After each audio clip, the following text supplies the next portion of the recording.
Folks, we are live. Had to start it early. I just couldn't wait any longer. Got so much good info to put out today. And so what I'm going to do is I'm going to give it a few, let everybody have a chance to jump in here, so no one misses anything. And, if you do get in here later, make sure to watch back this whole thing because I got a lot of numbers, a lot of data to drop, and it's probably going to help you navigate this market a lot better going forward, especially, trying to decide where to put your money, whether it's an investment or a collection, no matter what. It's really going to help you kind of see through the fog, right? Because everyone out there has their opinions, right? And a lot of those opinions are usually based off their holdings, right? Where their money is. And if someone has a lot of money in vintage, they're going to really push that. If someone has a lot of money in modern, they're going to push that. If someone has money in sealed, someone has money in slabs, whatever it may be, by human nature, they're going to always protect that and defend it. And I make videos like I did yesterday about the modern versus vintage thing because I want those responses. Like I don't want to say like I'm trying to like bait out, those arguments, but in a way I am. I want to get those kind of comments in the comment section because people, they get set in their ways, they get in their own groups, whether it be on, if they're still on E4, if they're in their own Discord communities, they listen to their own different channels, and you get in this echo chamber. And what happens is, you almost just start believing, whatever the person or the people that you're listening to tell you.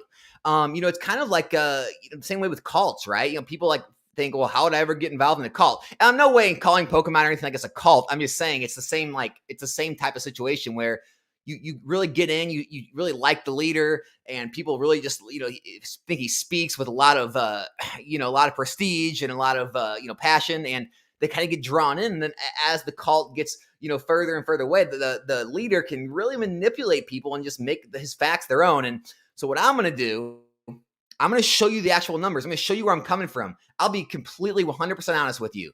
I do not care what you collect or invest in. I am not trying to push any agenda. I want to make that very clear. There is no agenda being pushed in this video. I'm not trying to pump up not modern. I'm not trying to beat down vintage. I do not care.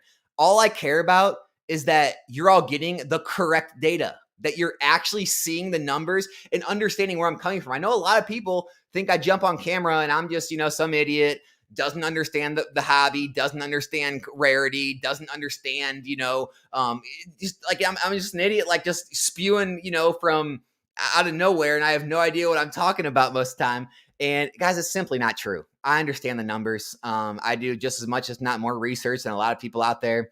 And a lot of the opinions out there, they're based off this value system, right?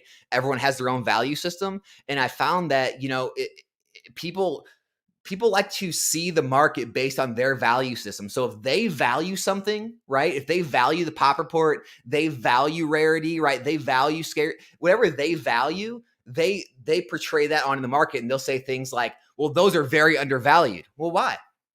Why are they undervalued? Well, the pop report is so low. Well, they're so rare.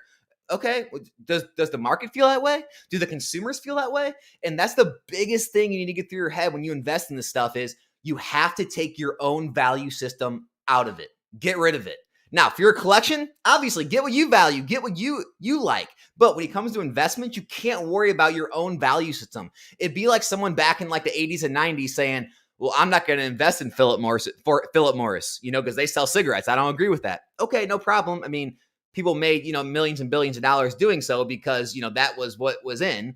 Or saying like, well, I'm green. I'm not going to invest in the oil and gas companies. Okay, well, you missed out on, millions and hundreds of millions and billions of dollars in gains, over these years, in ExxonMobil. Or, and it's that same, mindset. It's like, even if your values, if you don't agree why the prices are where they are, it doesn't matter because the majority of the market disagrees with you. And now there's always that argument of value investing, right? You seeing value where others don't, and you think the others are going to see that value in the future. And that's great to speculate on, but those are long shots. Going against the trend is always a very long shot. Going with the trend is a lot more stable play, and it's a lot more proven play to do. So that's why I'm about that. But I'm gonna look at the chat real quick, take some questions, and then I'm gonna jump into it. And I'm going to ask everyone to hold their questions till the end, and then we can discuss it at the end because I do want to get through a lot of this data. Let me go see. Check chat. All right. We got Kurt in here. Portal Master Ray. All right. You small fish. Is Alex talking about vintage again? It must be moving. No, it's nothing to do about, if it's moving or not. I just want to show some data. I think it's gonna be very important for people to see it. BMC Design Creations is in here. What is up? So we got CJ Do Work, Reforge 99, Leaf Green Goblin, as always. Love to see him. iFOMO's in here. Brad G Cards. Hello, Brad. How are you? Who else? We got Tennis Wolf. Okay. Naveed. Awesome. Hey, Naveed. Nice to see you. Cashmere Fire. Triumph. All right, guys. So I'm going to jump right into it. There's about 50-something people in here. I think that's enough. Anyone else finding this? Hopefully you go back and watch the whole thing. So I'm going to go ahead and get the screen share up. Give me one quick second. Okay. All right. So I'm going to show a bunch of cards, a bunch of numbers, and I'll explain it at the end. All right. So here we go. Looking at Modern, okay, I'm going to show a few cards that have very high value in very short amount of time. This is from 2017, so literally just about 6 years is all it's had time. Remember the vintage motto: older, rarer, minter, better. Remember that. We're going to talk about it at the end and explain why it is not true. All right. It can be true, right? Anything can be true. You can always find, here, one-offs here and there, but overall, it's just not true. So I'm going to show you what I mean. All right. Burning Shadows Charizard GX, PSA 10. We're going to take all PSA 10s. I'm not going to, try to make the numbers look better than they are. I'm going to be completely honest. I'm going to take all the best cards and all the sets. Not all the best cards, but I'm going to show you all the PSA 10s. I'm going to show you what they're selling for, what their pop reports are, all that good stuff. So here we go. Burning Shadows Charizard. Here you go, right at the bottom here. We have Charizard GX, Full Art, Secret Rare. There's 4,400 graded, 806 10s. All right. The box is only costs about $400. A little over $400 for the box. That's it. Latios. It's had even less time to age than that. It's only about 5 years old. It's going for about $2,300 as a 10. Okay. And if you look at the pop report, it has 1,000 PSA 10s graded. So 1,949 total, 1,000 10s. All right. Team up boxes are going for about $2,000, 18. We'll see if I find another one, 19. So $1,800 to $2,000. Moonbryon. We got Moonbryon.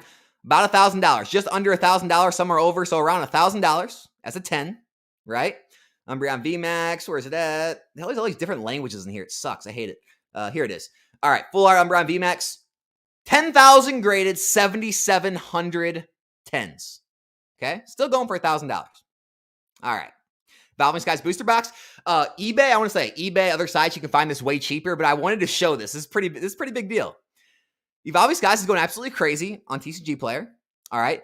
It's selling multiple every single day of loose packs and boxes. The last box sold for $455. Okay. Ready for this? Again, if you're buying this, look on eBay, look elsewhere. This is overpriced, but these are real sales. We can't discount the fact these are real sellers. They're real buyers. These are actual products that are moving. We can't discount that, right? Be a smart consumer. Don't buy from here right now, but we can't discount these are very real sales. Look at this. The lowest box now in the market is $450. And look at this. There's two there, one here, 7 at $480, one at $490, one at $495. And then look, $485 plus shipping. We're about 11 boxes away from $500 on TCG Player and Evolving Skies. Absolutely insane. Just had to share that. I thought it was crazy. All right. Silver Dialga. Look at this. Lowest on the market, 6,600. No sales. There's no sales. So it's very scarce. Okay. And the card itself, 52 pop. So low pop. Only 52 10s. All right. With all those being, and then the booster box goes for about $2,000. All right. Keep all that stuff in mind. The second oldest set in all of Pokemon, Jungle. First edition Jungle.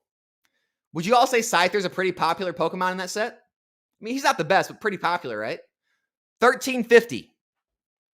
PSA 10, first edition Scyther, $1,350. Less than Charizard GX in 2017. Less than the 2019 Team Up Latios. Less than the 2014 Dialga.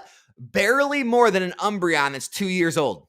They're all PSA 10s. So older, rarer, these are much rarer, right? Minter, they're the same mintness. They're both PSA 10s. Better? I don't think so. Okay? Let's keep looking. All right? So we do have the Kangaskhan and the Wigglytuff in 10s. They're just over the, Charizard, Latios level. Probably a little less than the Alga, a little more than the Umbreon. Okay, no problem. Let's keep scrolling. Let's see. We got Scyther, Nidoqueen, only $1,000. $1,000. You can get a Moonbreon for the same. So a Moonbreon is selling for the same amount as a 20-something-year-old card, 23-year-old card in a PSA 10. All right. What I wanted to show too is the pop reports on these, so you know what the pops are. First edition Scyther Hollow, only 137. You have what, 800, 1,000 of the Charizard and the Latios, right? You have 7,000 of the Moonbreon. This is 137 10s. Where's the older, rare, minter better? Where is it? Don't know. Let's look at some of these other cards, right? Where's the Nidoqueen at? Nidoqueen first edition, 103 10s. 103 10s. Pick it up for $1,000. Just saying. Just showing the numbers. No opinions. I will not give my opinions today. I'm just going to show you the numbers. Okay. Pidgeot, PSA 10. Ooh, Vileplume, 790. Here you go. Flareon. Don't tell me that Flareon is not a more popular Pokemon than Latias or Latios. Right up there. Maybe Moonbreon's a little more, I get Charizard, but guys, $1,450. PSA 10 Flareon from 23 years ago is almost half the price of a Charizard GX from 2017 and a Latios from 2019. I mean, it blows my mind, right? Clefable right up there with that Charizard Latios, right up there with them. Nope, not much more. Not much more. Let's look at the Clefable and the Flareon. Let's look at those. Ready? Clefable, first edition. 67. There's only 67 10s. There's 1,000 Latioses. Just saying. Let's look at the Flareon, first edition. 201. Only 200. That's a fourth or a fifth of the Charizard or the Latias. Tell me again how important those pop reports are. Tell me again how important older, rare, minter better is. Tell me again. Let's move on. Jungle Booster Box, if you want to open those cards, 10 grand. As opposed to the Team Up, which is about 2, or the Burning Shadows, which is 400, or the Evolving Skies, which is 400. You got to pay 10, 11, 12 grand to open that jungle card. Just saying. All right, let's go to Fossil now. The best card, the top of the top, the creme de la creme in the whole set, Dragonite PSA 10. Just sold July 22nd, 4 grand. That's it. That is the oldest, rarest, mintest, best in Fossil. 4 grand. Barely. I mean, if you take the amount of years it took for Charizard GX, Latios, Moonbreon to get to where they're at, and you take 23 years to get to that, those cards are, at this point, they should outpace that. Just saying. If this pace keeps up, look at this. Lapras. They're already outpacing Lapras. Kabutops, 825, not even $1,000 for a PSA 10 first edition Fossil card that's 23 years old that you have to pay. You have to pay $12,000 to open the box to buy it. So tell me again how everyone's going to care about these cards. Tell me again. Haunter, 620. Raichu, it's a freaking Raichu. Pikachu's Evolve form can't even fetch $1,000 in the open market. A legendary bird can't even barely fetch 800. Aerodactyl, 800. Hitmonlee, 1,000. Legendary. Okay, Articuno's up there. Now, Articuno's looking pretty good. Zapdos can't even get there. What else we got? You see what I'm saying, guys? I mean, here, let's go look at the pop reports. Let's go look at them. Everyone likes to look at the pop reports. Let's look at them, guys. All right, what do we got here? We got Articuno Hollow, 137. That's it. Dragonite, 200s. 225 Dragonite 10s. 4 grand. That's what 4 grand get you. All right. Let's look. What else did we see in there? What else did we see? Lapras, first edition, 118 10s. 118. It's only worth $1,300. I don't know. What else have we got? Raichu. Here's the Raichu. First edition, 155. Guys, there's only 155 of these Raichu cards. $1,400. Can't even fetch nearly half of the Charizard from Burning Shadows with 800, and not even close to Latios with 1,000. Older, rarer, minter, same. Better? Nope. Just saying, guys. Just showing you the numbers. Just showing the numbers. No opinions here. Next up, I got heat for this one in my last video, the Gold Star Mewtwo. Why am I getting heat? Here's the numbers. PSA 10, it's going for $4,600. 2 recent sales at auctions. That's the market price. They're not one-off sales. This is all that card's worth. Okay? Let's see how on the market. Look at this. This is on the market, right? It's got 4 on the market right now, 1 at auction. So just keep that in mind. Keep that in mind. And now look at the pop report. Where is the Mewtwo? Mewtwo Gold Star right here. 120 tens. 120. Okay? Let's go back and look at that modern card again. Dialga. There's only 2 on the market. One's at $65.99. Okay? We go to recent sales. Okay, recent sales. None. No recent sales of that card at 10. So it's more scarce. It is more scarce. It's not my opinion. There's less of it available. It's more scarce than the Mewtwo. All right, let's go look at the pop report. Here it is.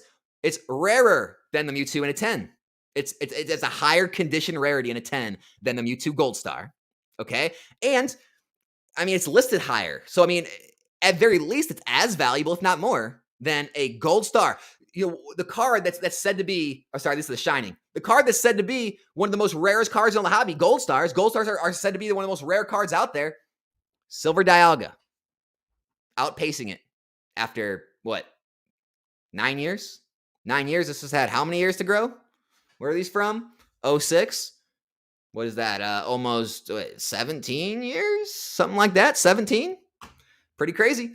And then if you want to get the box, oh yeah, the box is like $28,000 if you want to buy that box to pull that card. When, you know, Phantom Force is only $2,000. All right, last one. Shining Mewtwo, PSA 10, $35.50 in a PSA 10 Shining Mewtwo. Look at the pop report on Shining Mewtwo First Edition, 211. It's outpacing the Charizard a little bit. All right, a little bit, $25.50. It's outpacing the Latios a little bit. All right, but look at the box. You got to pay, what, $65,000 for a First Edition box to be able to pull that, right? The pop report's $200. It's had, you know, what, 20 years to grow, only at $35.50. And it's a Mewtwo, most popular Pokemon. One of the most popular. Just saying. Here's the other thing I wanted to talk about, okay? Everyone always says, oh, people are going to go back and buy that old stuff. Okay, well, why? Why are they going to go back and buy that stuff? Do you really think people are going to care? Check this out. I pulled up First Edition PSA 10 Neo Genesis. Okay, Neo Genesis, right? Getting out of the first gen WASI when Pokemon started to lose popularity into the Neos. All right, check it out. Let's check them out. For Alligator, you guys are gonna love this. You're gonna love this one. For Alligator, the Gen 2 starter evolved of Totodile. This is like the Blastoise of Gen 2. All right, for Alligator, number 4. For Alligator, number 4 holo, 85. 85 pop. You can pick it up right now for $1,000. PSA 10. That's it. That's it. It's what a Moonbryon costs with 7,000 pop. Tell me again how pop reports matter. Tell me. Typhlosion, number 18, $1,000. The Charizard of Gen 2. This is the Fire Evolved. Okay, Typhlosion, $1,000.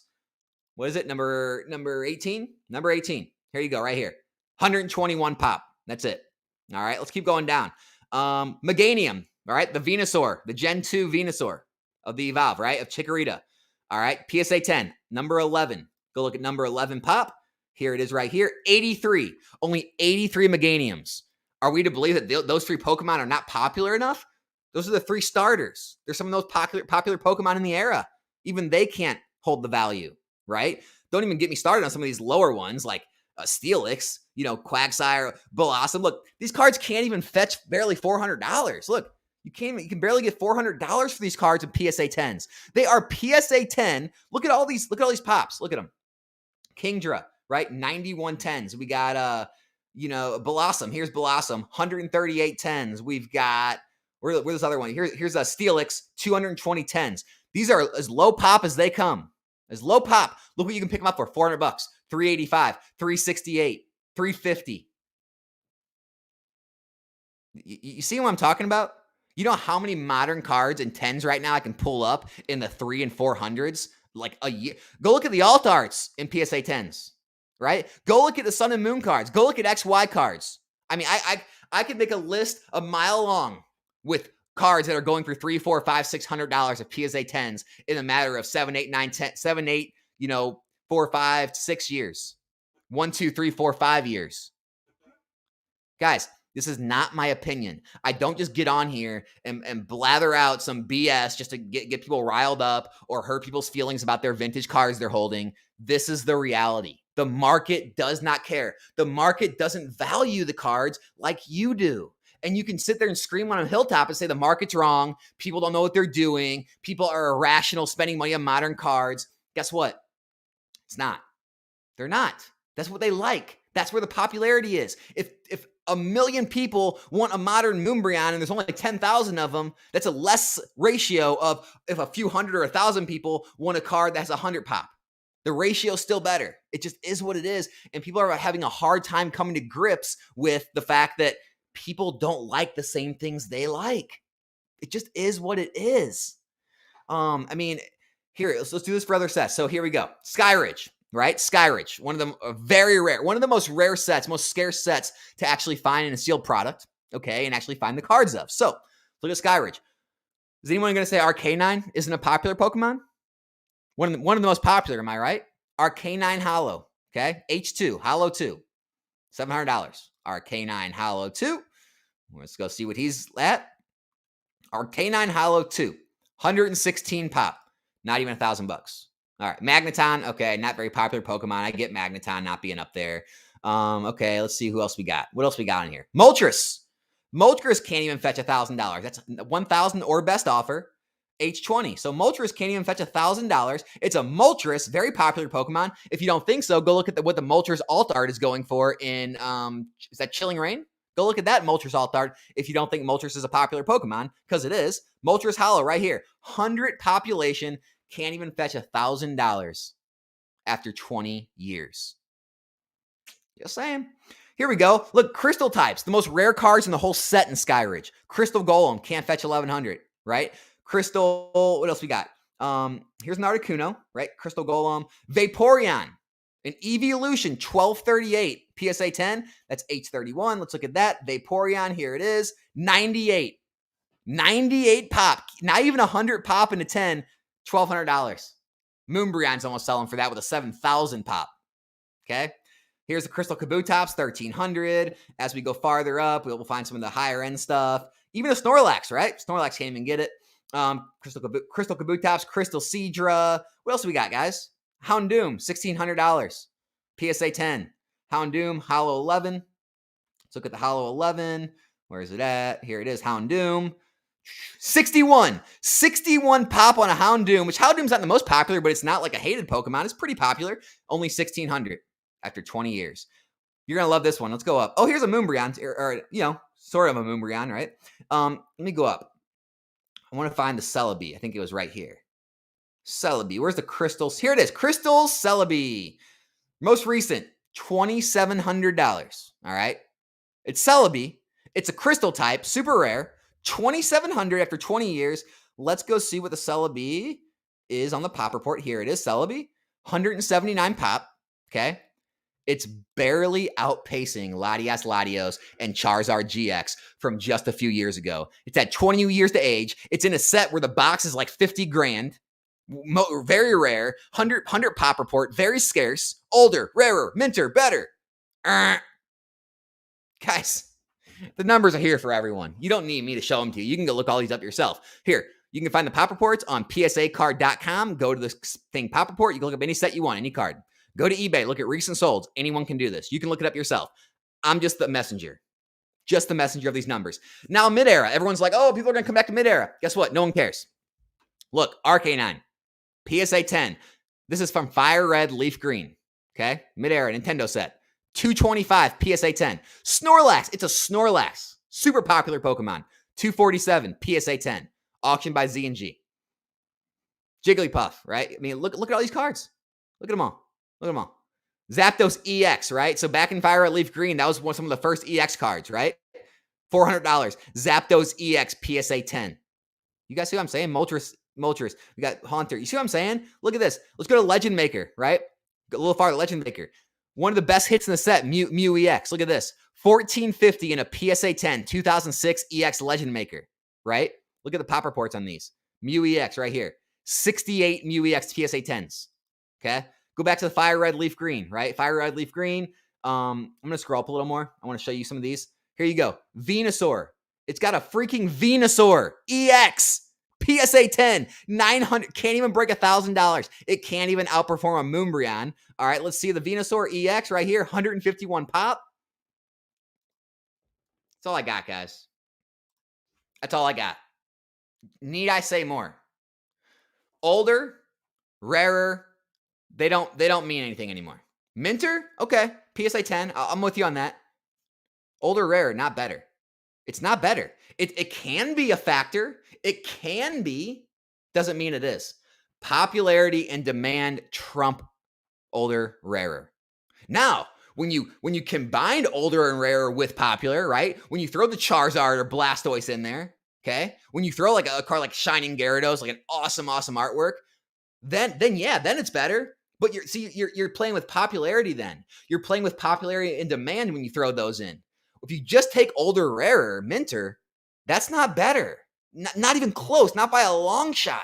Popularity and demand will kill older and rarer. So, guys, don't listen to these buzzwords that people say older, rarer, Minter better. Don't listen to people when they just like come up with their opinions on, oh, well, these cards are so undervalued if you look at what Modern's going for. People are going to come back and love these. Look at other hobbies. Look at this. Look at that. Guys, do the research for yourself. Look at you can see the numbers for yourself. You can look at the pop reports. You can look at the recent sales data. You can look at how liquid the cards are. They're very illiquid too. All those cards I showed vintage, they're so illiquid. You'll be holding them forever. I mean, 1 or 2 of those sell a month. Where Modern, they sell, boom, today, yesterday, tomorrow, next day. Sell. Right? People will list those vintage boxes at 40, 50, 60 grand. They never sell though. And if they do, they take an offer way below it. Where the Modern boxes, those are the prices. You can throw one of those team up boxes at auction right now, you're getting $2 grand. Throw a Phantom Forces boxes at auction, you're getting $1,800, $2 grand. Throw Evolving Skies at auction, you're getting $400. Those are the actual market prices. Why? Because they have the demand and popularity to go along with the rarer and the Minter. So that's all I got. I'm going to start taking questions. I want to see what all you guys have to say. There's no way I'm going to get through the whole chat, but I'll do the best I can. Let me know what you guys think. What do you guys think about everything I've been saying? I'd love to hear your opinions. I know I get blown up in the comment sections when I make those videos. So if any of you who commented on that video are here, blow me up. I'm willing to take all of your, any of your rebuttals, any of your debating questions. Let's see what we got going on. Naveed, yo, all we need to know, vintage cannot compare to Chilling Reign. And then you got to lay it down for these folks. Chilling Reign to 200 easy. Where the gang at? Yeah, I mean, Chilling Reign is going to be a $200 box. I just don't know when, but it's going. What else we got going on? Azrael says, yo, this was just watching a previous live stream. I've been watching your videos this week, decided to sell some singles and buy my first case of SV1 to hold for 3 to 5 years. I plan to start buying a case. All right. Get into the sealed game. I like it. Let's see what we got going on. All right, guys. Retrospect says market cap is a worthless metric. Yeah, guys. I mean, here's the thing too. I mean, with those vintage cards, because they're so illiquid, the market cap's impossible to judge. Like, you can look at what people listed it for. You can look at when sale was, but there's just not enough sales data on a lot of those PSA 10 cards because no one. Here's the thing, guys. Look at this.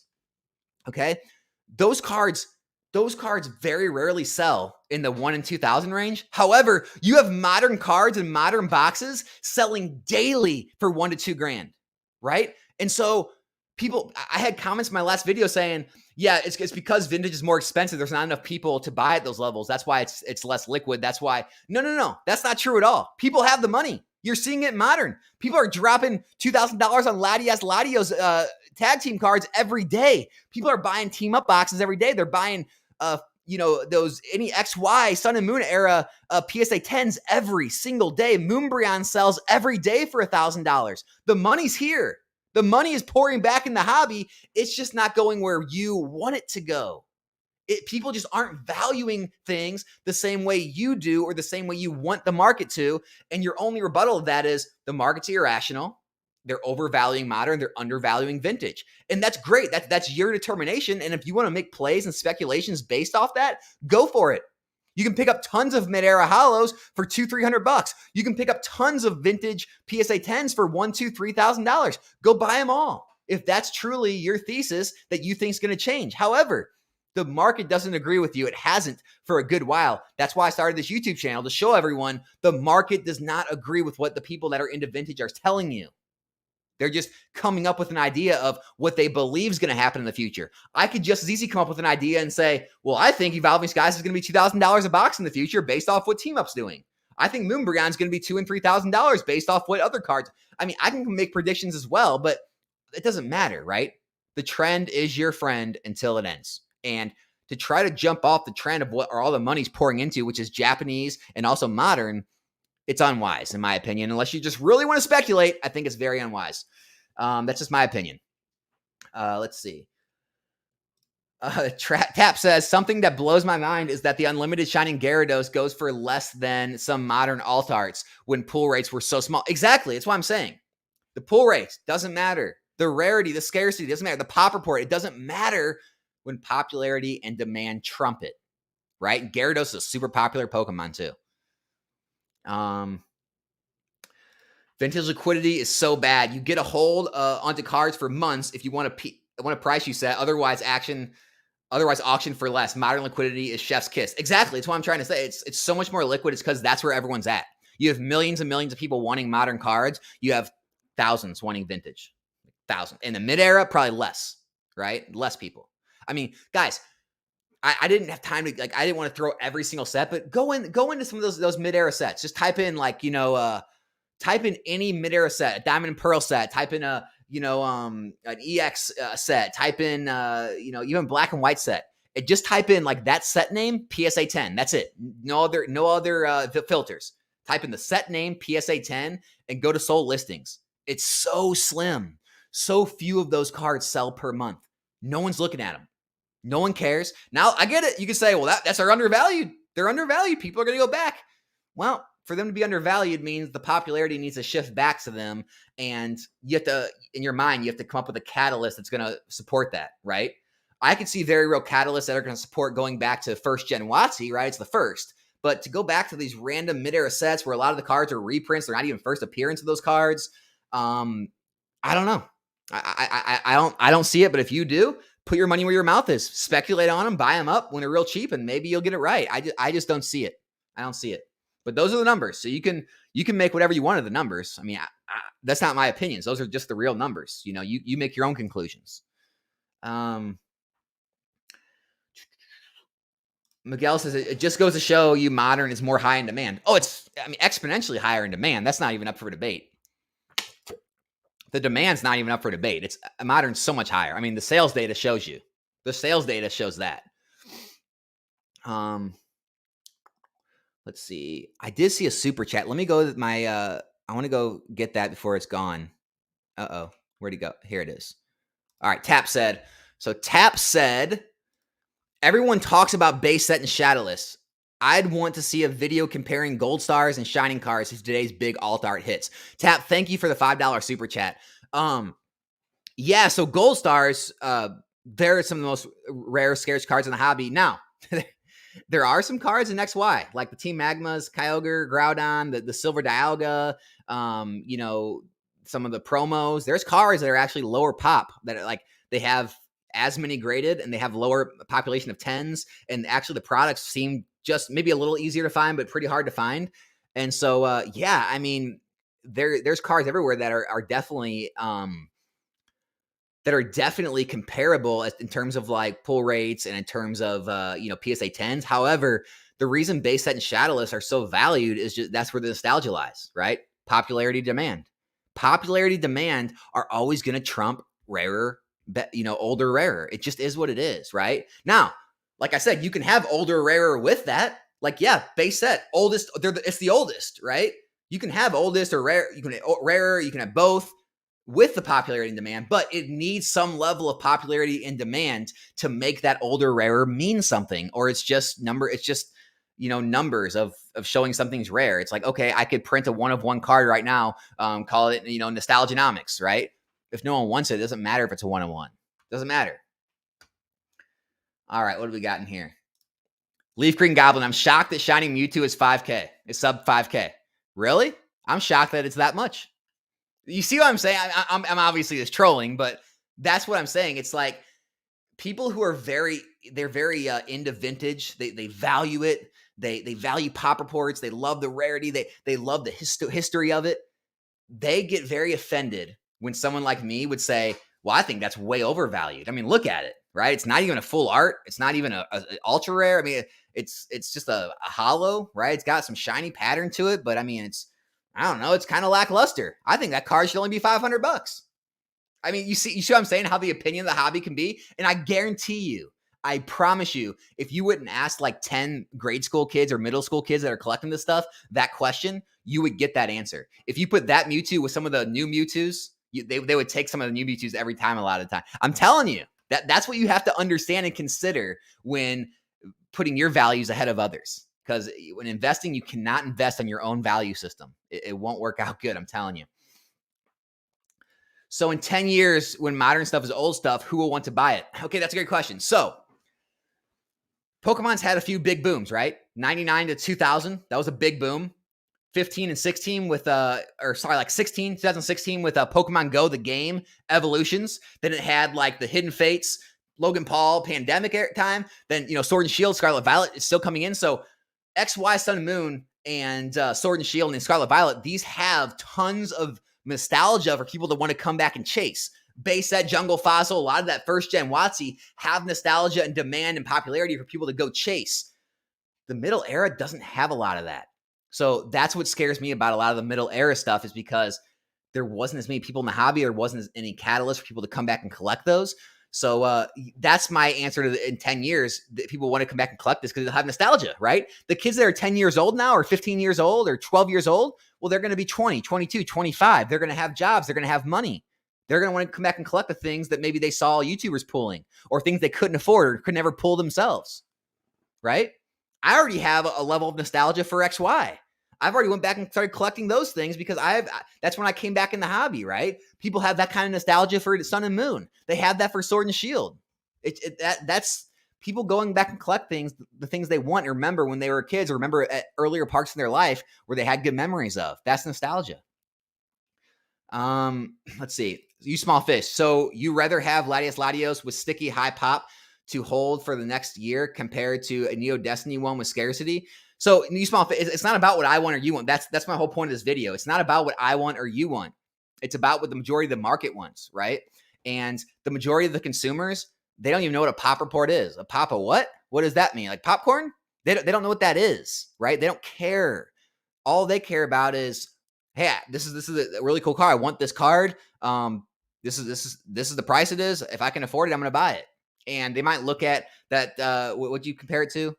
They might compare it to a Neo Destiny card, just a regular, single box hollow. It's not a full art, and they might say, "Why would I want that card?" And then it's your job to sit there and educate them and explain to them, what do you mean? It's a triple star rarity. It's this hard to pull. This set is this expensive as a booster box. This is so hard to find. The pop report's 100. And you have to hope that all of those explanations mean enough to them for them to say, oh, okay, I guess that makes it as valuable as the card I actually want. You see what I'm saying? If it's not about what if I want one or the other, or you want one, it's about what the consumers are going to want by and large. Oh, Catch 'em All Collectibles here. What's up, man? Hey, I'd love to hear when you said you're 20 minutes, 2x, not too bad. Hey, man, I'd love to hear your comments on this in the comment. I really want to hear your side of things on all this. Let me know, man. Retro said, fundamentals mid-market is irrational. Just do whatever. Right? Oh, man. Scream Pikachu a Sun and Moon promo. Hella vintage. Right? God, it's hilarious. Leaf Green.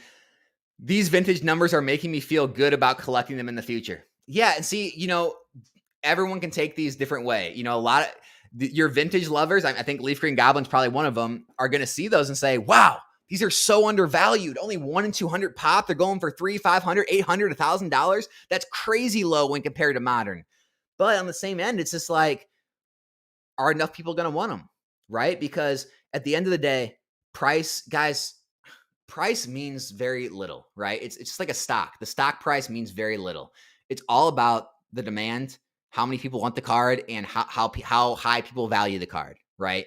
Because just because something's low pop, just because you feel it's cheap, doesn't mean there's enough people out there that are going to feel it's cheap. And I'm telling you right now, the more this hobby grows, the more and more people that come back into this hobby, the less they care about the old vintage hollows, the more they want the new stuff. It's just, it is what it is. Now, I'm not saying there's not always going to be a market for the high end, the gold stars, the shinings, the first edition base, the promos, the trophy cards. There's always going to be a market for the whales. The whales are always going to want the best, the most expensive, rarest. However, tier 2, tier 3 cards, right? Those regular hollows, as you dive deeper into those sets, not a lot of buyers for those. The whales don't care about those, right? The regular buyers like me, they don't care about those. You're gonna have a hard time educating enough people on why they should care about those. That's the issue.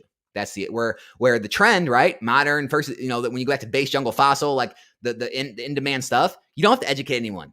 It's a organic want. It's organic demand. You don't have to educate them on why they should like it or educate them on pop reports. So let's see. Leaf Green Goblin, those EX birds are secret rares too. That's what I'm saying. Like, Leaf Green, like people like you are looking at this saying they're drooling. They're like, oh my gosh, those seem cheap. But that's what the market values them at. Let's see. Naveed says, Wati pumpers are worse shills than Modern. Modern at least has liquidity where thousands of people want the cards and your money is less at risk in liquidity issues than Vintage. Who's your buyer? That's true. So here's the thing. Less at risk is very true. Now, can Modern boxes drop in price? Yes, but the liquidity's there, meaning you can dump those things very quickly if you need to. Vintage cards, you can't dump those if markets take a downturn. You cannot dump those things. They are not liquid. It's going to be a race to the bottom. You're going to undercut. You're going to be taking low offers. You can't just throw them at auction and sell. That's the problem with a lot of those vintage cards. That's why you'll see vintage cards end at auction at like $800, but then 2 months from then, there'll be a buy it now at $1,500. Maybe the price is $1,500, but at auction, there's not enough people that want that card right then and there. So liquidity's not there. It's just not there.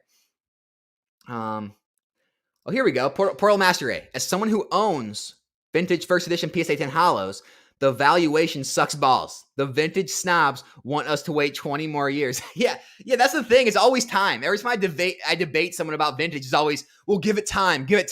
But then on the flip side of that, every time I say, well, you need to give Sword and Shield or give this a little more time to Ace, they're like, they don't accept that as an argument, right? It's really a weird dynamic in this hobby where, people want to make arguments only work one way. It's like, well, hey, the same years those vintage cards are aging, my modern boxes are aging the same amount of years. So maybe vintage will be 30 years old. Now my XY sets will be 15 years old or 10 years old, right? It's like they both age, right? They're both gaining value over time. It's not like just your card, just vintage cards age and modern doesn't. It's a very weird thing in this hobby. The arguments that are made. Reforce says, I wouldn't allocate money into them right now, though it's too risky for me. I don't know about investing in singles. Yeah, I mean, if you don't understand it, don't do it. Let's see what else we got. Guys, I'm trying to skip down to the Pokemon Wonder. Hey, Pokemon Wonder, me and him are going to be live on his channel tonight. All right, I'm gonna listen to Discord later, but everyone who sees this video, it's 8/3. So if you watch it after this, go watch it after the fact. If you're live or see this before tonight, his channel, 8 p.m. Eastern time, later on tonight. So make sure everyone is there to check that out. It's going to be a good live. I recently auctioned Tag Team Booster Box for nearly $2,200. There you go. Auction. Liquid. It goes for an auction. You small fish. I have 3, base set 2, Pokemon cards at PSA 10, Alakazam, Gyarados, Scyther, so I'm effed. I paid 10% under market price from last month. Nah, you're not effed, man. You're not effed. Let's see. What do we got in here? Eric says, vintage is niche and relative. Everyone will like the generation they started collecting with. Absolutely. Everyone in the hobby will generally like modern because they're in the hobby right now. Exactly. 100%. 100%. Popularity is for sure the most important, but popularity can and does change all the time. Yeah, it can and does change. However, things that were popular at one point eventually usually get that nostalgia at another point. So people will come back and remember that Moonbryon or, that Latios, that Charizard GX, that Silver Dialga. Like, people will come back and remember what was popular to them at the time as well. Whereas if something never had popularity, it's hard for it to ever gain popularity, if that makes sense. Crute says at the end, it's all subjective. And I also kind of agree with Alex. There's more of a market with modern popular cards and vintage, unless it's Charizard base set. Yeah, like guys, Charizard has a market in any era. You know, you're going to have like the Blastoise, but even Blastoise and Venusaur, I showed you a couple of those cards that weren't doing too greatest, but like, you know, Mewtwo, Gengars, like your real popular stuff, usually it's going to hold up better than others. But like, yeah, I mean, even showed you like for Alligator, Typhlosion, those are popular Pokemon. Even I showed you a Snorlax. I showed you a Celebi. I mean, guys, they're not performing like you would think. You know, after that vintage, you know, boom and bust, those cards have not recovered, and some of them are still trickling down. Whereas modern, it's recovered. Almost all, like other than like evolutions and a couple others, almost every X, Y, and Sun and Moon booster box I sold during the boom in 2021 and stuff, almost all of them are higher than what I sold them at. They've all crashed and came back higher than what I sold them at, with the exception of a few. Where you can't say that about the vintage. Like none of those vintage boxes are near what I sold them at. I sold every one of those vintage boxes that I was showing you, you know, first edition fossil, first edition vintage, or jungle base set. I sold all those boxes much more, like almost double, sometimes more than what they're selling for right now. They have not recovered. They haven't recovered the same way modern has. That should tell you something. Let's see, guys. Hey, if you left a question in the chat, repost it. I'm going to catch up with the bottom of the chat so I can kind of be on the same time as everyone else. So I'm skipping all the comments. I apologize. And if I didn't answer your question, re-enter it in the chat right now and I'll get to it. All right. I'm skipping to the bottom. There's just way too much. I'm never going to get through it. All right. Skipping to the bottom. All right. Here we go. Pokemon Wonder.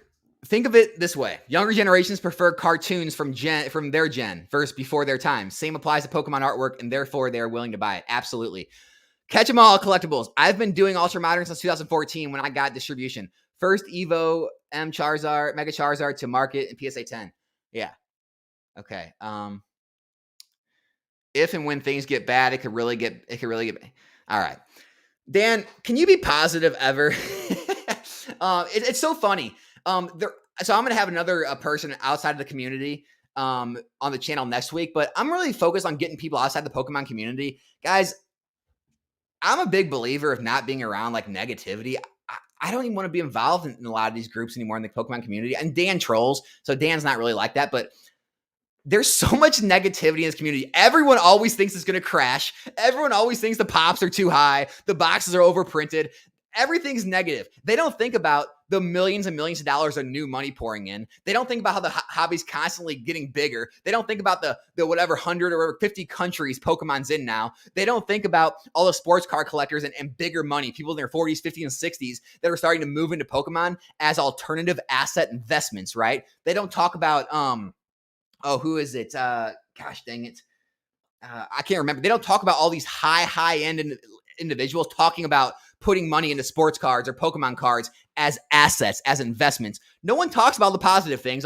This community is just so strange. And that's why I'm really trying to broaden my horizons and look outside of it. Because guys, I'm going to tell everyone to do that. Don't get caught up in this Pokemon community too long. And like listen, because everyone's just so negative. All these like, you know, hardcore collectors and Poke nerds, like they fail to see the broader picture of the markets. They fail to see the shifting landscape of like the value system in our age group, the next age group, and even like, you know, they fail to see how much this hobby and Pokemon and sports cards and alternative assets are being valued, and they're actually becoming part of people's portfolios at high levels. I'm talking like deca millionaire level individuals, and they fail to see all that, and all they're worried about is, you know, print runs and pop reports and all this BS. So I urge you to, you know, always, you know, pay attention to those things, but pay attention to things outside this Pokemon hobby too, because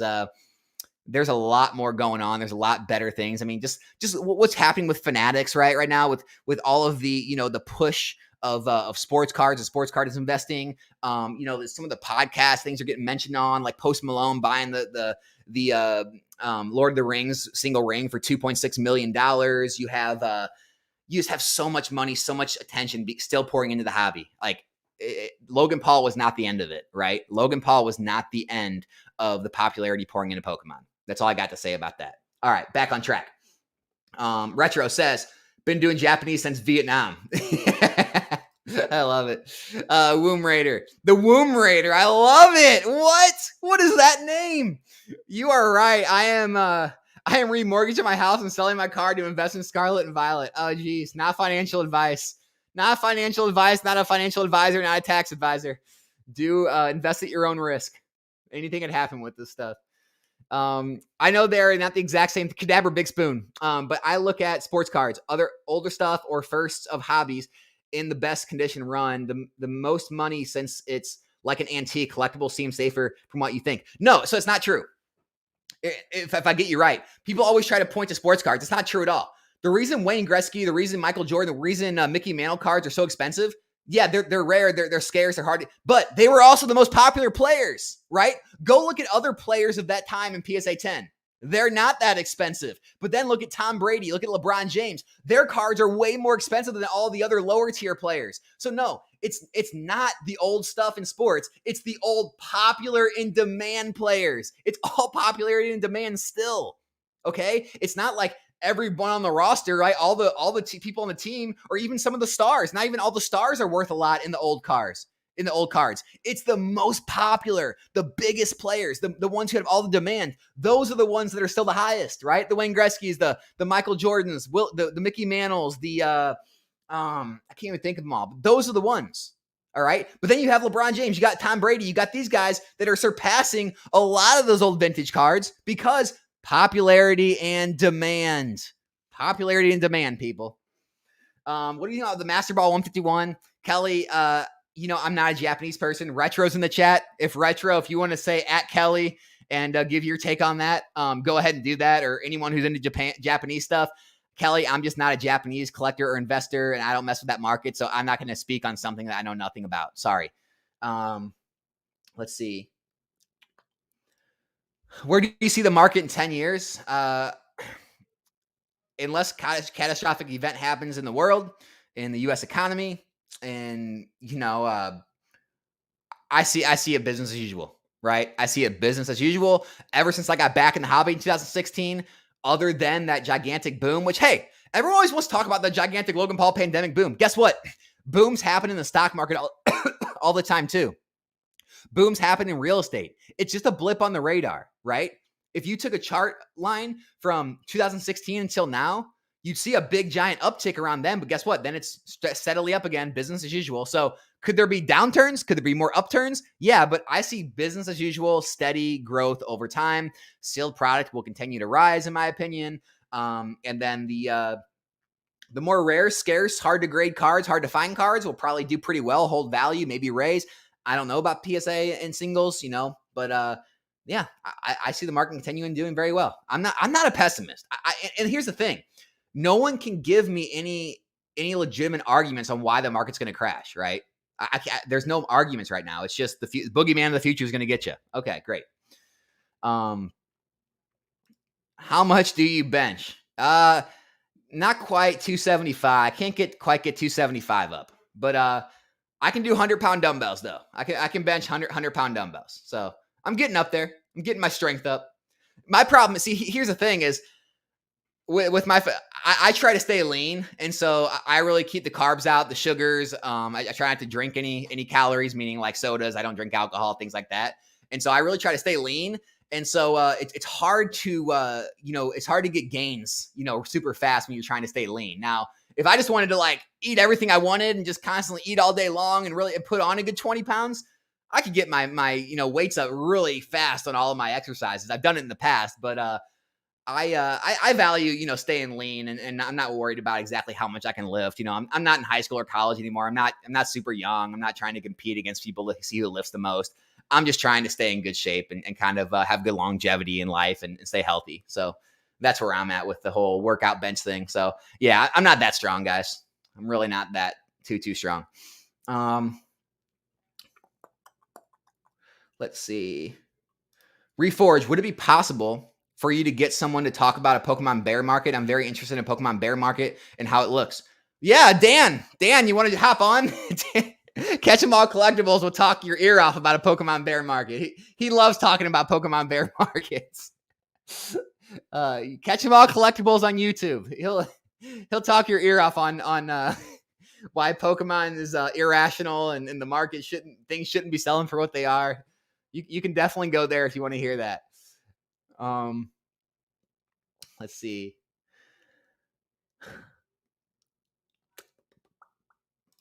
Oregon channel member. Thanks, man. What's your plan for investing in Sealed English 151? Pre-order or wait for the market? Yeah, I'm waiting. I think there's going to be enough of it. There's no way. And even if there's not enough of it, Pokemon's going to reprint it. There's no way they're going to leave not enough of this product in the market. I think we're going to see similar to what we see with Paldea and Scarlet and Violet. You'll probably be able to buy it near or just above distributor pricing, in my opinion. Even if you can't, like, it's not worth, to me, it's not worth the risk of getting in pre-order and seeing a drastic drop off and then having to wait, years for that price to come back. I'd rather wait, see what happens. If it doesn't crash, if we don't get a reprint, I'd rather get in later at a higher price point and just eat the difference than getting caught. I said it before, guys. I'm much more likely to miss a play than get in a play too early and lose out. And you could say, well, Alex, why are you in Scarlet Violet and Paldea so early then? Because I'm happy with the price points, right? I mean, I got some of those Scarlet Violet base set cases at $510, right? It's like 80 something a box. I got Paldea at like 96 a box. And so I'm fine with those prices. Like, I'm okay sitting on things and not seeing gains for a little bit as long as it's a good price. So if like 151, if pre-order, it was right at or above distributor pricing, I would, but I'm not overpaying. I'm not going to way overpay retail price just so the sellers can make a bunch of money off me. I'm not doing that.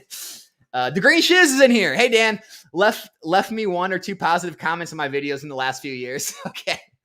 Hey, Dan's positive every once in a while, right? Let's see. He called you. Let's see. You planning to move on Obsidian Flames?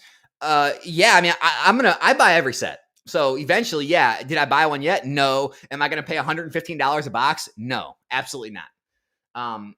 When I think Obsidian Flames, because of 151, is going to crash. I think the pull rates on the Charizards has already kind of shown that it's really easy.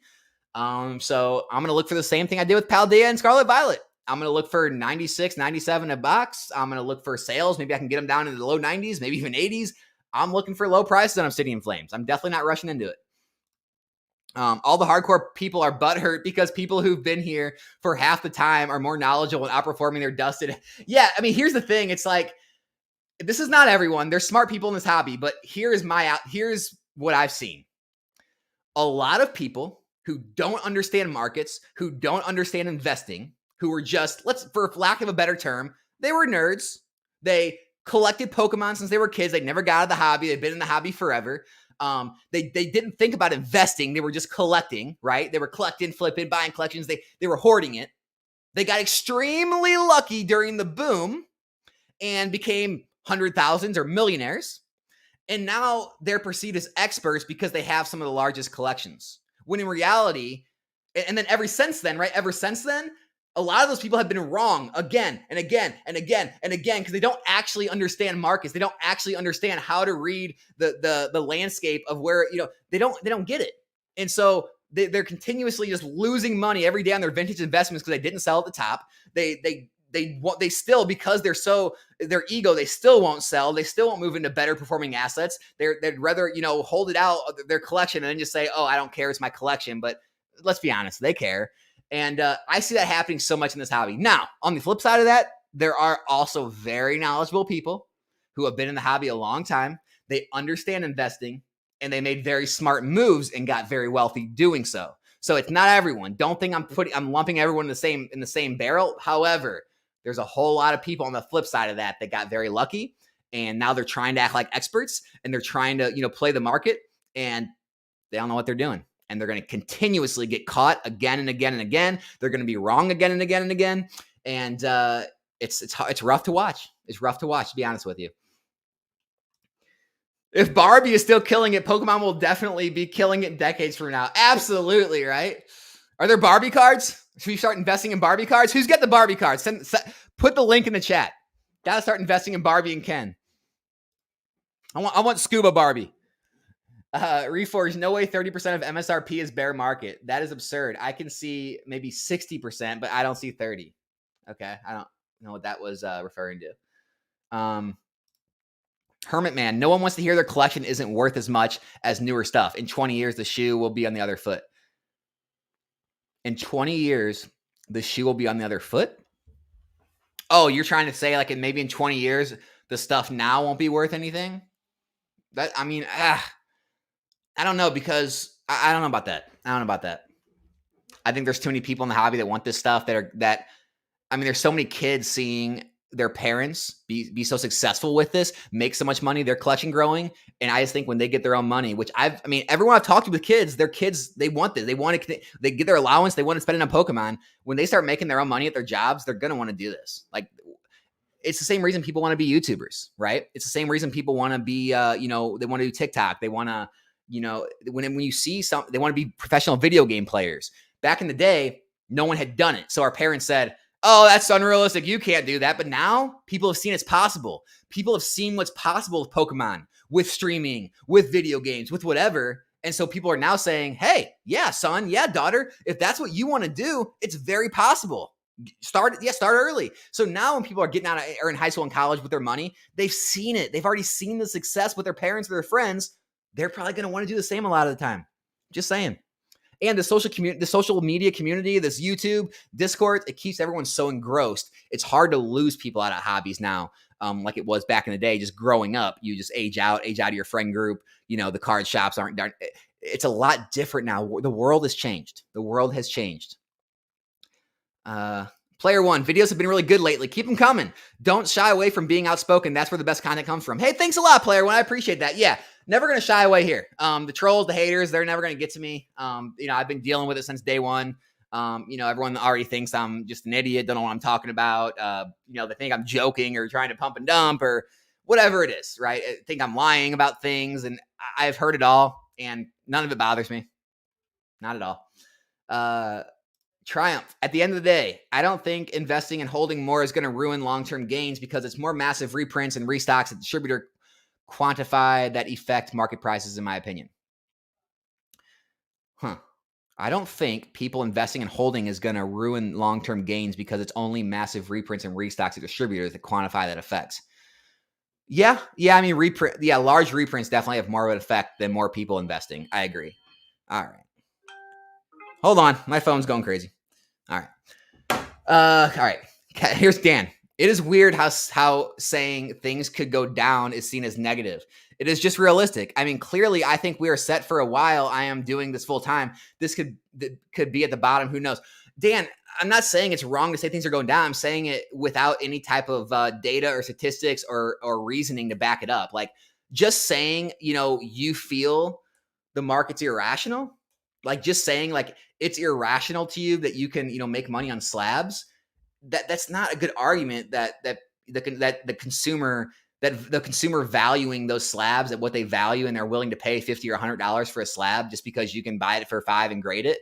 That's not a good argument on why something's going to crash, though, right? That's like saying, well, I can go, drop ship something from Alibaba, sell it on Amazon for a profit. So that that item's going to crash in value. Like everything we buy, every single thing we buy at the stores is all marked up 2 and 3 times, right? You got the supplier has to mark it up. The person who made it has to mark it up. The shipper, the retailer, it's marked up 100 times. So it's like, just because things are higher in value doesn't mean it's irrational, in my opinion.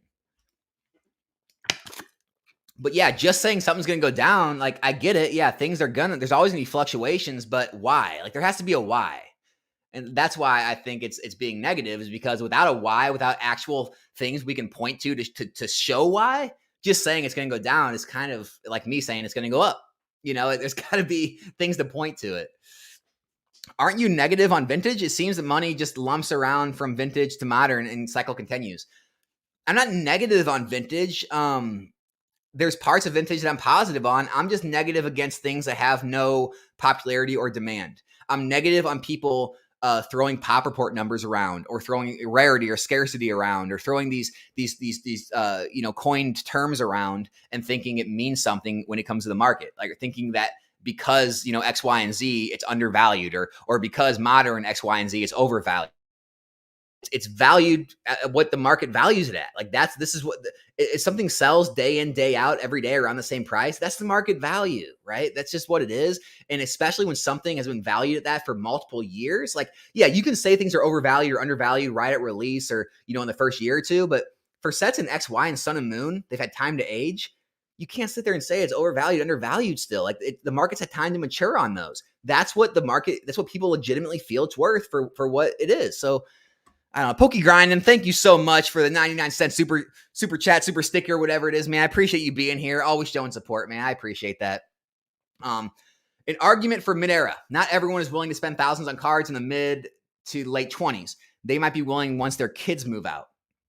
Yeah, that's true, but Leaf Green Goblin, a lot of the mid-era cards are very cheap. Like, yeah, if you're talking about the Gold Stars, Shinings, that's Level X's or the EXs, those things. Okay, fine, but like people, I get wild stuff. People like sending me stuff like, look at all these hollows, look at all these mid-era hollows. They're so undervalued. It's like, no, man, no. Just because something's cheap and low pop report doesn't mean it's undervalued. Now, I agree. Yeah. There could always be, rises in some of those, top tier rarity cards. I agree, right? The whales are always going to do what whales do. They're always going to go for the biggest stuff, rarest stuff, most expensive stuff. But once you get to those tier 2 cards, those tier 3 cards, those PSA 8s, PSA 7s, like it's very hard to find enough demand in those eras for to actually sell that stuff is my opinion on that.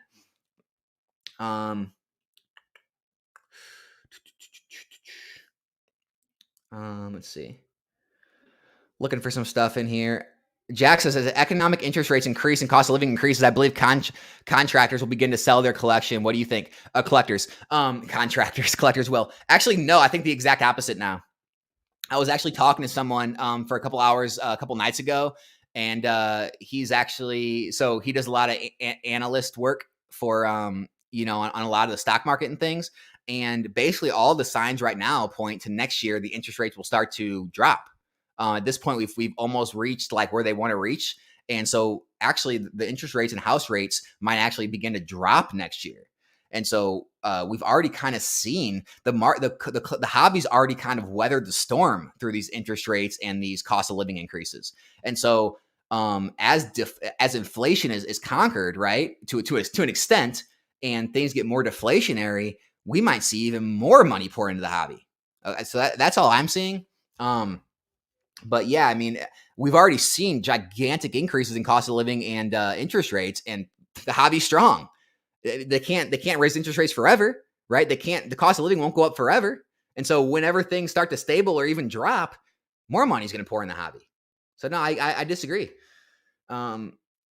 Every new set is like an IPO. Some are better than others, but I like getting in at the ground floor. Absolutely. That's what I do now. I mean, ground floor that doesn't mean like at pre-release or right at release, but yeah, anytime you can get in near distributor pricing, I think sealed product is still the most stable thing out there, especially booster boxes.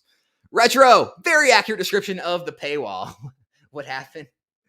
Might go up, might go down, pay me $10. Man, I really need to start a paywall. Is that all it takes? Is that really all it takes?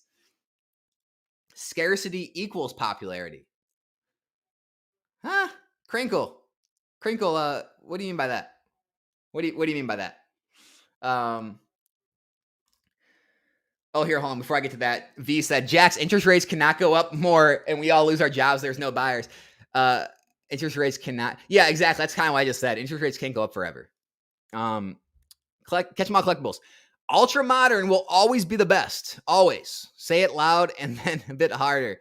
There was a good span where EX era newest set was 120 and older ones were all 60-ish.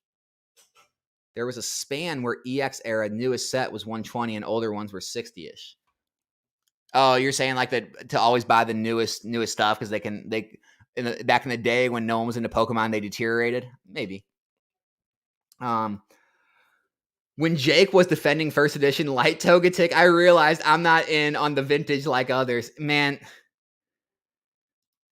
Jake is a different character. That's all I got to say about that. We can be in a bubble for 80 years, folks, but it can burst at any time. Wait, Shining Cars and Collectibles. Ray, is that you? Ray's changing his name, trying to Trying to go incognito in my chat. Nice try, Ray. Why everyone branded copyright infringement? Right? That's why I made my name what I did. I didn't want to have Pokey. I didn't want to have anything in my name that was copyrighted. Alex, you just said don't buy things you don't know about One Piece. I tell other people to do that, right? Me myself, I take risks on everything. Like if I see there's a possibility for exponential returns, I have no problem putting like $1,000 into something. Like buy a booster case of One Piece. I have no problem doing that because the downside risk, in my opinion, is low. Like, okay, maybe I lose a couple $100. Maybe I have to sell the case for $700. But, when things are that popular and IPs that strong, I just saw a TikTok the other day, people comparing Toei, the company that has all the streaming for Dragon Ball and One Piece. And Dragon Ball was the top, but One Piece was second. So One Piece is getting the second most amount of streams out of any other anime right now behind Dragon Ball. And so when I hear that, I'm fairly confident in the card game doing pretty well because the IP is so strong, unlike other card games that have popped up that didn't have the same IP. MetaZoo. Let's see. Live your lives, everyone. We are just a number to these people, a statistic. If your investments go south, these people will blame you or disappear. Oh, that's funny.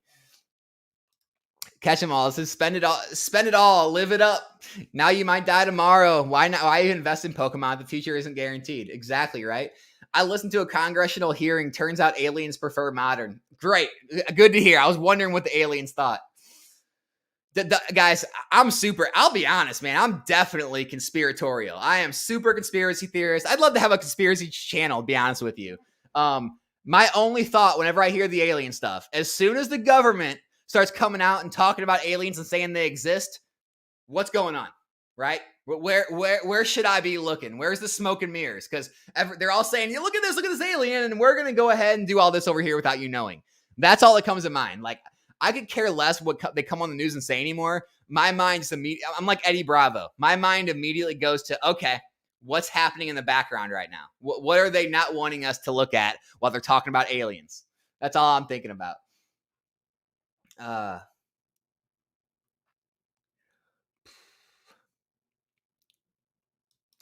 Enthuse says, I'm a little bearish on the short-term side. Who knows, though? I think people are running out of that free government money still. Housing crash going to start next year. Nah.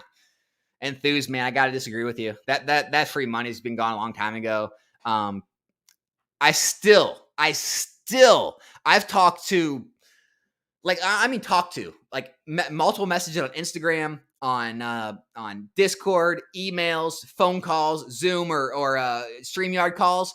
I have yet to talk to a single person in this hobby that's investing that isn't making good money. I know Dan shares his statistics on his channel about the median income and all that. I think the median income in Pokemon is so much higher than that. That's my opinion. That's from my everything I've seen so far. Everyone I've talked to in Pokemon is making very good money. So I don't know. I think there's just enough money coming to this hobby, and the people that are putting more money in this hobby, they have money. All right. So maybe there's a lot of population struggling. I feel for them, but the people in this hobby, I don't think they're the ones struggling. Housing crash. Don't think that's coming either. Interest rates, when they start there, like I said, the interest rates are starting to roll over. When interest rates start to drop, that's just all the people on the sidelines who have been holding cash, who have been thinking about moving, but have been waiting for interest rates to drop. They're all going to start moving. The housing market's going to continue to do well. Listen to real estate experts talk about it. They'll tell you the same thing. I do not think we're going to see a real estate crash. Don't think it's coming. Sorry. When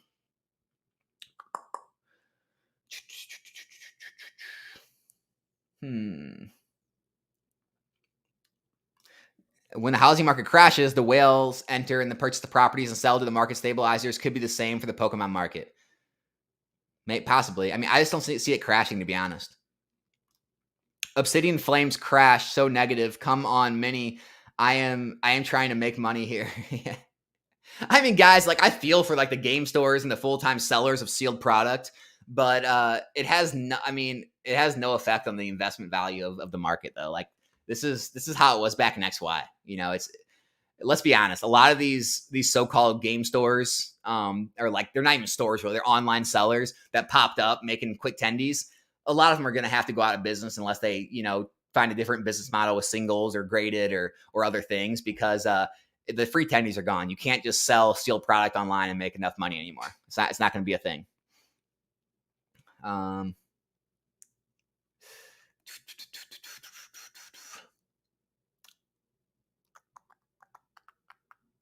Sorry, guys. I'm just looking through the chat, seeing what you guys crazy people are saying. So much trolling going on. Tyler 1, SM Pratt lost all credibility with me when he said scalping didn't exist in Japan. Yeah, SM Pratt, he was great in the early years, and then he, definitely shilled his own stuff. Definitely, the censorship's crazy. The censorship at E4, that his site that he owns, is absolutely insanity.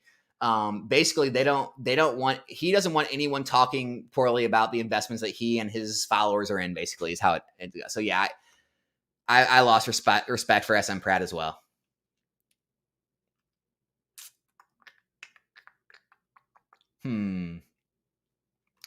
Kadabra. Okay, new thought. What do we think about pack price versus PSA 10 price and rarity to pull? Total cost of Jungle Pack packs to pull Snorlax PSA 10. It's Evolving Skies cost to pull graded Moonbryon. Not you can't do that, man. Moonbryon's what, 1 in 500 packs or something. Snorlax is 1 in Hollows 1 every 3 packs. There's 16 Hollows, so it's like 1 in 48 packs maybe. Like that's not even close. You can pull Jungle Packs, and I guess you could somehow derive those numbers divided by the prices and figure out. I don't know. That's way too much math for me, but that's not a good comparison, comparing like vintage pull rates to modern pull rates. Unpopular opinion: Moonbryon and all these top tier alt arts from the last 4 years will see 75% declines in the next 2 years. I'll place a bet on that with you. Do you want to put money on the line? I will put money on the line that never happens. The box prices of Sword and Shield are going to continue to rise, and even if we see a decline, it's nowhere near 75%. That would put Moonbryon at $250. There's so many buyers out there that would buy that card at $500, $700, whatever it may be. No way. Markets don't move that fast. Like people, it's very hard to change people's behavior, right? It's like right now, if a base set first edition Charizard is 20 grand, even if you listed 10 of them at $10,000, they would sell out very quickly. And then the market price would still be 20 grand because that person who had to buy it now wouldn't change his price. Maybe it goes down a little bit. My point is it's very hard to change the whole market perception of a price point, right? You could throw a team up box on the market right now, $1,500, boom, and it'll sell. It doesn't mean it made the price $1,500, right? Because there's enough people who are willing to pay $18,000, $2,000, $2,200 for that box. Very hard to change a market that quickly. 75% in 2 years, that's like crash. And I don't see Pokemon crashing. Let's see. What do you think about Fortnite cards? Look up the Black Crystal Knight. Hey, there's opportunity everywhere. There's always a bull market somewhere, as Jim Cramer would say. So I don't know anything about it, but hey, if you said there's that market there, go for it. Absolutely.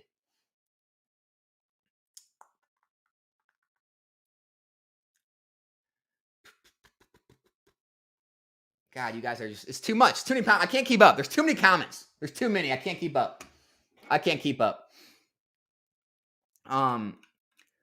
Scroll down to the bottom. What do we got? What is people saying? I mean, guys, like, I think everyone kind of got the idea what I was getting at. I mean, look, here's the thing. You have to make your own decisions. If you consider yourself, I guess, a value investor, and you see value in the pop reports, you see value in mid-era cards or vintage cards because they're, rare, because the boxes are so expensive to open, because, they've already, basically all of them have already been graded. There's very few that are graded each year, so you don't see the pops rising, and you truly believe enough popularity and demand is going to return to that section of the hobby at some, date in the future, then maybe it's time to buy for you. Maybe this is when you buy. You buy when things are low, right?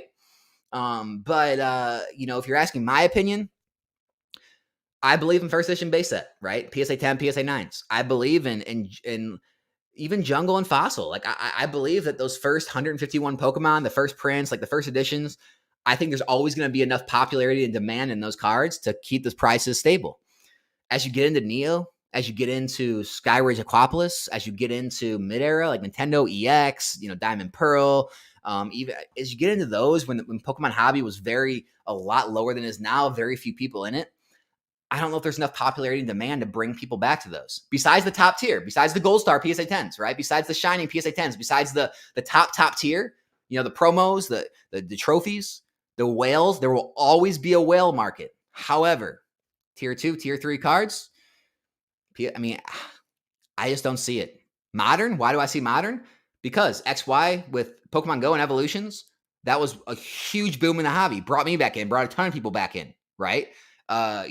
Logan Paul, Pandemics, Hidden Fates brought a ton of people back in the hobby.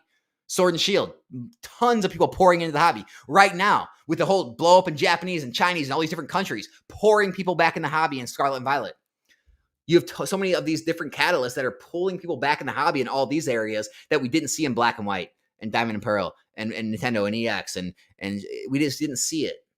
So it's very hard to create popularity and demand. It's a lot harder than nostalgia to bring popularity and demand back to these eras that once had it at one point before. So that's why I see things the way I do. I respect each and every one of your opinions. Like I respect all the people trolling me about the vintage in my last video, even in here. You may see things different. If you do, put your money where your mouth is, right? Buy it up. It's cheap. In your definition, it's cheap. Buy it up, right? And so if you truly believe that, put your money where your mouth is. I'm putting my money where my mouth is. I've said in my videos, I think Sword and Shield is undervalued right now.